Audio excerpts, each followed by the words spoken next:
Ladies and gentlemen, we are about 1 week away from Microsoft and their Xbox Games Showcase, and I have to wonder, is this Xbox's big moment? And I feel like we say that basically every E3, or in this case, not E3.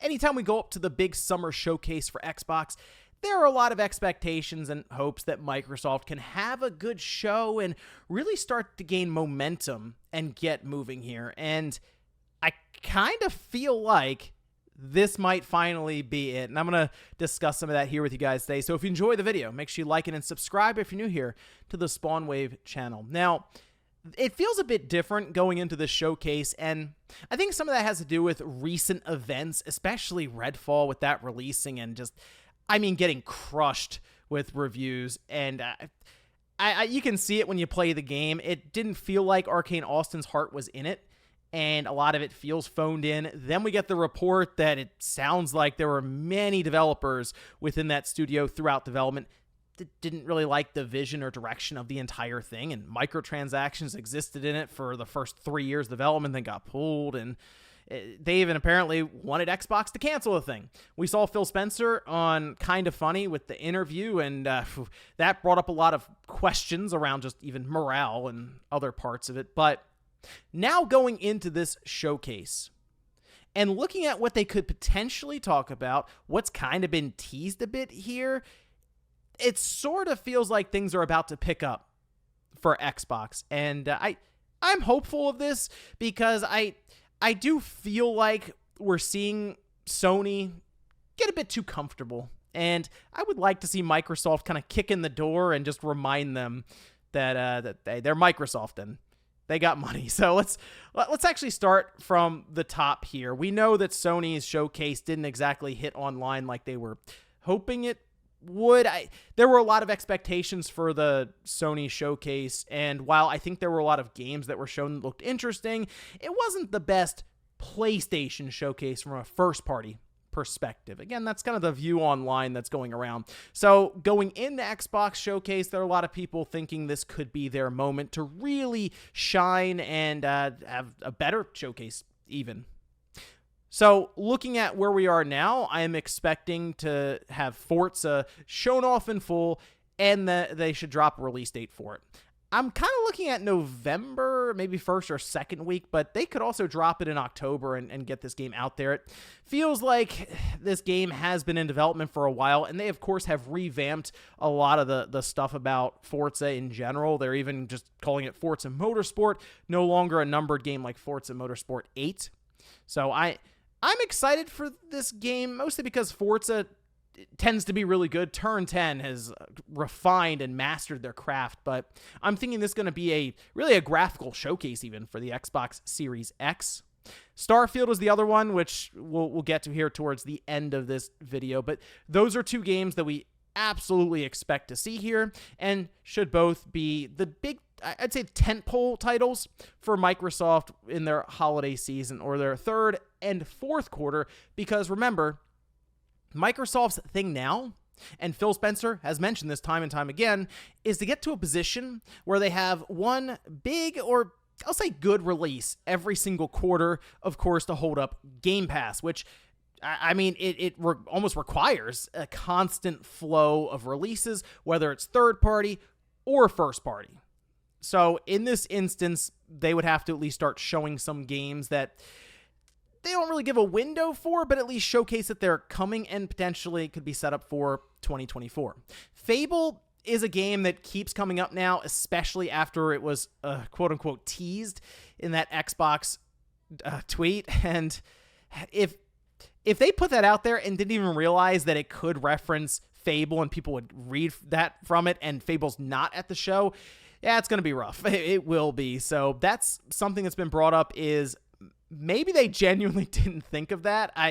It's hard for me to believe that because, everybody looked at that and said, oh, that's kind of Fable-like, right? Is that what they're talking about here?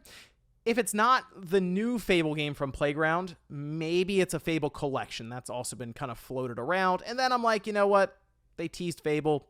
Fable's here in some capacity. There are probably a lot of people who have Xboxes now that have never played Fable. So there you go. That at least gives them a chance to kind of catch up on everything. I know it's already available on the Xbox Series through backwards compatibility, but I also know people look at older visuals and just pass on it immediately. Maybe this is a set where it's been updated visually into a new engine, maybe Unreal Engine 5 or 4 or something, and then they at least have a better shot with the newer generation. But here's where things get interesting for Xbox. There are a lot of games that we know about that we still have a ton of questions around because we've seen one CG trailer for it or something, and then it just disappeared. We have Everwild, State of Decay 3, Perfect Dark, Avowed, Contraband, Indiana Jones, and whatever Hideo Kojima is cooking up over there for the cloud. So I would like them to show up with at least 2 of those titles, although I guess Fable would fit into that as well because we've just seen a CG trailer for that. So hey, if Fable's shown and they pick one game from that list, that would at least start to address the elephant in the room with some of these games that are just kind of floating around out there. But I guess if they can line some of these titles up for 2024 or 2025 and start giving us more information on it, especially in-game, whether it's in-engine, I guess, or just gameplay, I think that would work to really build up this showcase as they're going through it. Hellblade 2 is one that I would expect to be here again, and while some are calling for this to be released holiday 2023, I kind of think it would do better off as a game setting up the first quarter or even first half of 2024, mostly if you have Forza and you have Starfield, which is clearly their big title they're pointing at, and then you have some of the third-party stuff, which does include a new Call of Duty game. You start to go, would it get almost too crowded for Hellblade in there?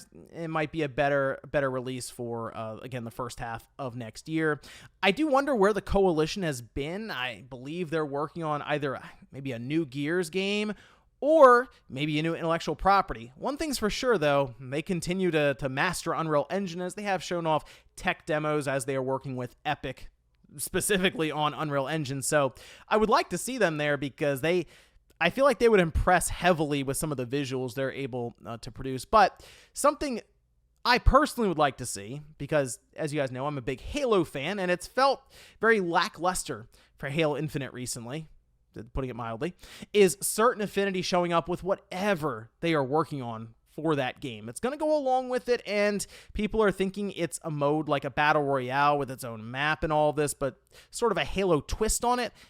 That game needs some kind of life breathed back into it, and Certain Affinity, they're probably the ones to do it, so it'd be nice to at least get some sort of update on what they are doing. I also noticed it's been a while since we've heard from id Software did Doom Eternal, obviously, and I feel like they've worked to at least help out with other projects. There was talks that they helped out with Starfield a bit, for example, and that wouldn't surprise me, but I wouldn't mind seeing them at least mention what they're working on, as I believe at QuakeCon last year, they said that they are working on something new, and maybe that's a reboot for Quake, which feels like an IP that's kind of bounced around here and there with like Quake Champions, but if they could go back, reboot Quake, and bring it up to the modern era, that would be some exciting stuff. And then we have third parties, which is going to be anyone's guess, really. I would like to see some surprises here, and with Xbox, surprises would just be Japanese support for games, and maybe that involves them picking up marketing or just funding games outright to get them to the finish line. But there are rumors that Persona 3 Remake could be at this showcase, and I think that'd be a really cool reveal for Microsoft to have. Also, I noticed that IO Interactive, it's been a little while since Project 007 got an update of some kind. I know they've been doing a lot with the Hitman series, but that 007 is very intriguing for IO to work on, and how exactly they're going to approach that. So I think it'd be pretty fun to see that there. And then Stalker 2, there's a lot going on right now with the studio behind this game, like real world stuff right now. So while I think it'd be really cool to get that release date and get some excitement building around that game, it wouldn't surprise me and it'd be very understandable if it wasn't here and we just hear about it maybe coming out in 2024. But the big thing that Microsoft and Bethesda have to nail, and I think they know this, it's Starfield. it's going to have an extended look, and the game absolutely requires it based on a lot of things we've heard and seen so far. They were trying really hard to tell us about all kinds of stuff going on with this game, and they were trying to do it within, what, like 10 minutes or something? This is a game that they probably have to sit down for a solid half an hour and just explain it, because it does appear that this game is massive, and provided it comes out, I don't want to say bug-free, but within reason for Bethesda, this could be their big moment where it's like, look, we can put these kind of games out on Game Pass. It is possible. It's a question that's come up, right? Can there be high-quality games at a consistent cadence for Game Pass? Well, if you have Starfield and then you have Forza Motorsport, and they are both high-quality, exciting titles, I mean, you're off to the races there with both of those, and maybe you roll into 2024 with a Hellblade 2. The thing with Starfield, though, I would like to see Microsoft and Bethesda approach the performance of the game as straightforward as possible. And Phil Spencer did mention during that interview that we will know outright, does this game have a 60 FPS mode? And if it does, and they talk about it, and like, yeah, you have performance or quality, you can pick whichever one you want. You can play this game at 60 FPS. I think, again, a lot of excitement will really start to build behind Starfield, especially if they have a good showing on the content side as well. But I'm certainly excited for the Xbox Game Showcase just because of the potential. And again, that sort of happens every year with Microsoft, but they have had good showcases in the past.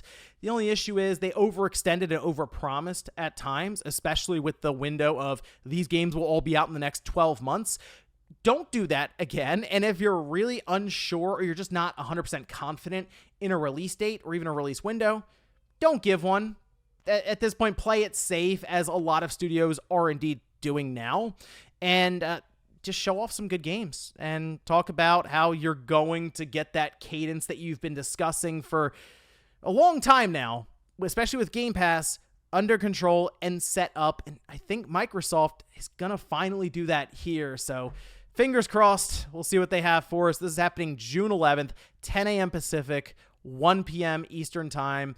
And maybe I'll even stream this one. I don't know, let me know if you guys want me to stream this so we can kind of react to this live. And let me know what you guys think about this presentation down below and some of your predictions and what's the big thing you want to see here. Thanks, guys, for watching, and I'll see you next time.